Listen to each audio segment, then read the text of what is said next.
Here's the Go na yan. Which one should you choose? Computer literate or a bookworm person? Ano daw? Which one should you choose? Computer literate or a bookworm person? Why? Tagalogin mo ate. Ladies and gentlemen, I can hear your questions clearly. Can you make it clear? The second one. Katara, Japanera. Tagalogin mo. Computer literate or a bookworm person and why?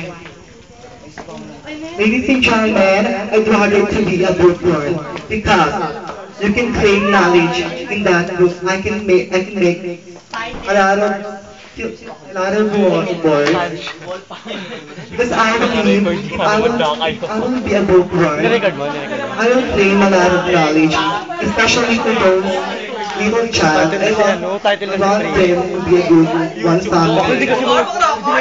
I believe, ladies and gentlemen, that bookworm is important to us because as a Christian, as a Roman Catholic, I have definitely shown in my daily life. And I believe, ladies and gentlemen, bookworm. In one word, ladies and gentlemen, knowledge. Thank you and good evening. Antaray!